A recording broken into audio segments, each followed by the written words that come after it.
आदाब, नमस्कार, सत श्री अकाल दोस्तों। आपका स्वागत है संजय पटेल के साथ द ट्रेंडिंग टॉक में। आज बात करेंगे हम बुलडोजर, वो ऐसा मशीन जिसका नाम सुनते बड़े बड़े गुनहगार की पैंट गीली हो जाती है। गुजरात में दादा का बुलडोजर, अपराध पर कहर या राजनीति का हथियार। न्याय के मंदिर में जब फैसले कमजोर पड़ जाए तो सड़कों पर बुलडोजर की गूंज सुनाई देती है। जुल्म के दरख्त जब बुलंद हो जाते हैं, इंसाफ की आंधी बन के तब बुलडोजर आते हैं। क्या बुलडोजर राजनीति का नया हथियार बन गया है? योगी आदित्यनाथ के इस मॉडल को अब मध्य प्रदेश, हरियाणा और असम ने भी अपनाया और अब बारी है दादा की। जी हाँ, दादा का बुलडोजर, यानी गुजरात के सीएम भूपेंद्र पटेल का बुलडोजर।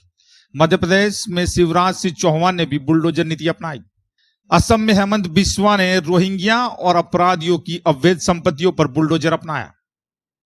दिल्ली में भी जहांगीरपुरी में दंगे के बाद बुलडोजर एक्शन हुआ। गुजरात की सियासत में इन दिनों एक नया शब्द गूंज रहा है, दादा का बुलडोजर। उत्तर प्रदेश में बुलडोजर बाबाई यानी योगी आदित्यनाथ का मॉडल अब गुजरात में भी अपनाया जा रहा है। लेकिन सवाल ये कानून का राज स्थापित करने की कोशिश है या एक खास तरह की राजनीति का हथियार? 15 मार्च को गुजरात पुलिस के चीफ विकास सहाय ने इस अभियान की शुरुआत की। पूरे राज्य में पुलिस को आदेश मिला कि अपराधियों की अवैध संपत्तियों पर बुलडोजर चलाया जाए।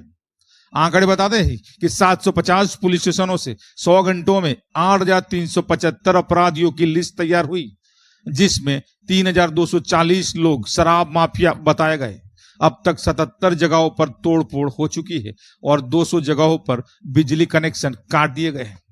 गुजरात सरकार का कहना है कि यह कार्रवाई उन गैर कानूनी तत्वों के खिलाफ है जो सरकारी जमीन पर कब्जा किए हैं या अपराध में लिप्त है, लेकिन विपक्ष इसे राजनीतिक बदले की कार्रवाई बता रही है।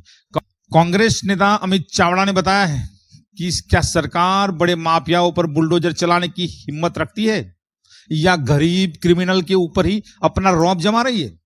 अब जरा ध्यान दीजिए। 13 मार्च की अहमदाबाद के वस्त्राल इलाके में कुछ अपराधियों ने खुलेआम तलवार लहराई, वाहनों में तोड़फोड़ की, जाहिर जगह पर खुला नंगा नाच किया।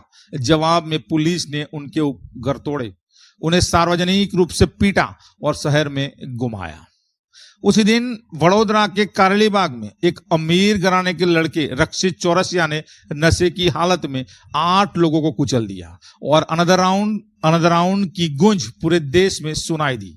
हिट एंड रन का वो केस हाई प्रोफाइल हो गया, जिसमें एक महिला की मौत हो गई, लेकिन उनके लिए कोई बुलडोजर नहीं चला, कोई पब्लिक परेड नहीं हुई। सोशल मीडिया पर लोग सवाल उठा रहे हैं, क्या दादा का बुलडोजर सिर्फ गरीबों पर चलता है?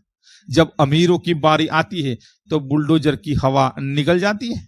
सुप्रीम कोर्ट पहले ही कह चुका है कि किसी के घर को रातों रात गिराना न्याय नहीं है, बल्कि सत्ता का दुरुपयोग है। अदालत ने कहा था कि कम से कम 15 दिन का नोटिस दिया जाए, लेकिन क्या गुजरात में इस नियम का पालन हो रहा है?